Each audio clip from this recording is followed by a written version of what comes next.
महमूद मौलवी साहब, आप काफी देर से खामोश और बड़े पेशेंटली सब कुछ सुन रहे हैं। मैं तो ये कहूंगी कि बस तज्जिया कर दें, हालात किस नहज पर है, मामलात किस नहज पे है। ये इलेक्शन फ्री एंड फेयर हो जाएगा, एक्सेप्टेबल हो जाएगा। बल्ले का क्या होगा, उसके साथ साथ कहा यह जा रहा है कि पीएमएल-एन के अंदर भी, अब ये जाहिर है तारिक को ज्यादा बेहतर पता होगा, बट मैं आपसे इसलिए एनालिसिस ले रही हूं because it's difficult for him to analyse what's happening within his party. दूसरी पॉलिटिकल पार्टी किसी और पार्टी का बेहतर एनालिसिस कर सकती है कि पीएमएल-एन की अब वो ग्रिप नहीं है जो पहले थी, कुछ ऐसे खदशात मौजूद है। Over to you.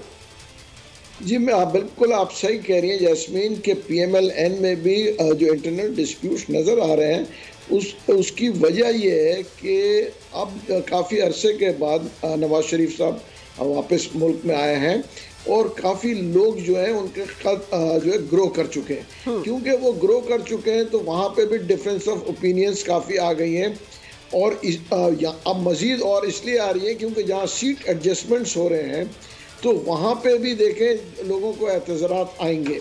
ठीक, और ये चलता ही रहेगा। देखें, इसकी वजह ये है कि अगर इनकी बयानियाँ कि हम एहतसाब करेंगे और इन सब का जिसको कहेंगे कोर्ट्स का और एक्स आर्मी ऑफिसर्स का, तो जिस नहज पे हम जा रहे हैं, देखें हमको आगे जाना चाहिए।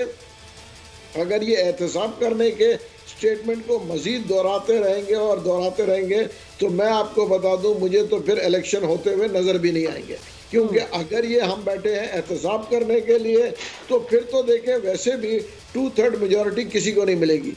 ये एक इलेक्टेड नेशनल गवर्नमेंट बनना है। ये जो है चाहे वो पीपल्स पार्टी हो चाहे पीएमएल हो, सबको साथ बैठ के इस मुल्क को इस क्राइसिस से निकालना पड़ेगा। ये किसी को 2/3 नहीं मिलेगा।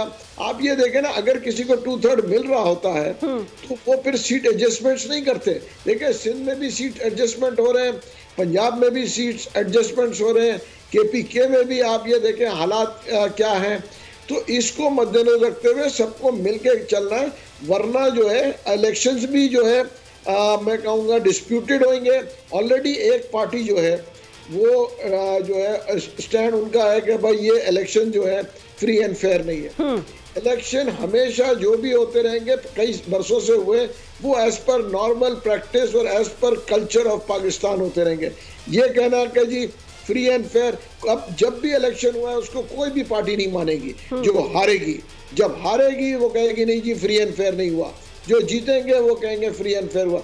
बहुत सारी चीजों को we have to change the mindset. लेकिन महमूद मौलवी साहब, जिस तरह बिलावल भुट्टो जरदारी साहब एग्रेसिवली कह रहे हैं और वो बहुत सारी चीजों से पर्दा उठा रहे हैं, देखिए ना, अब सवाल ये पैदा होता है कि वो जो बात जलसे में करेंगे वो तो खबर बनेगी ना, मतलब है बिकॉज अगर आप मैसेज में इतनी बड़ी बड़ी बातें करेंगे तो फिर अवाम के भी तो दिमाग में एक बात आई। उन्होंने कहा कि नवाज शरीफ की सियासत को उन्होंने ये कहा कि रायविंड का वजीर आजम की कोशिश कर रहा है कि इसे चौथी बार सेलेक्ट किया जाए, और उन्होंने कहा कि चौथी बार वजीर आजम को बनने के बाद फिर क्या होगा। हमें अभी से पता है कि अगर इसको सेलेक्ट कर लिया गया तो आगे चल के मामलात क्या होंगे और ये पेज दोबारा फट जाएगा और पाकिस्तान पटड़ी से उतर जाएगा। मेरे ख्याल से देखें, अगर जो वो बातें कर रहे हैं तो उस हिसाब से वो इकोनॉमी को देखें हम डिस्टर्ब करेंगे ना। अगर इलेक्शन ऐसे होगा जिसको पीपल्स पार्टी नहीं मानेगी और एक और पार्टी वैसे ही नहीं मानेगी, मैं आज आपको तो पीटीआई नहीं मानेगी, अब पीपल्स पार्टी भी नहीं माने और एक आध और पार्टी नहीं माने, एमक्यूएम पाकिस्तान, तो फिर इलेक्शन जो कंट्रोवर्शियल हो जाएंगे। और इलेक्शन कंट्रोवर्शियल होंगे और लोग अगर फिर दोबारा से वो रोडों पे आएंगे तो हम करने क्या जा रहे हैं? फिर इलेक्शंस की जरूरत क्या है? फिर तो हम इकोनॉमी को डिस्टर्ब करेंगे। देखिए ना, इस वक्त आवाम पिस रही है, मर रही है महंगाई की वजह से, और अगर हम मजीद ये इकोनॉमिक बहरान लाना चाह रहे हैं तो हम करने क्या जा रहे हैं? हाँ, मतलब this whole exercise will be absolutely, मैं तो ये कहूंगी कि it now becomes very questionable, क्योंकि देखें अब उसके इन सब के मुख्तलिफ बयानात को मद्देनजर रखते हुए आप ये देखें कि जो निगरान वज़ीर आज़म है वो क्या कह रहे हैं। वो कह रहे हैं मुल्क में अमन के लिए सियासी जमातें मिलकर बैठकर कानून साजी करें। तो देखें, हमें यह लग रहा था कि आने के बाद इलेक्शंस की गहमा गहमी के साथ साथ एक एपीएस बुलाई जाएगी, एक ऑल पार्टी कॉन्फ्रेंस होगी, इलेक्शन से पहले होगी, जिसमें कहा जाएगा कि भाई जो भी जीतेगा वो पहले मईशत के हवाले से ये प्लान होगा, ये 10 साल प्लान। तो फिर आप सारा का सारा जो इस वक्त एस्टैब्लिशमेंट ने इतनी मेहनत की है, जो जो जो डॉलर के हवाले से, स्मगलिंग के हवाले से, डीजल के हवाले से, फैटफ के हवाले से, मतलब आई मीन अनफॉर्चुनेटली ये एक सच्ची बात है ना कि like they have done all of this, तो आप उसको अनडू करने जा रहे हैं इंस्टेड ऑफ कि आप मिल बैठ के उसके ऊपर कोई मजीद, क्योंकि आपका तो फिर वही बयानिया इलेक्टेड सेलेक्टेड इलेक्टेड सेलेक्टेड।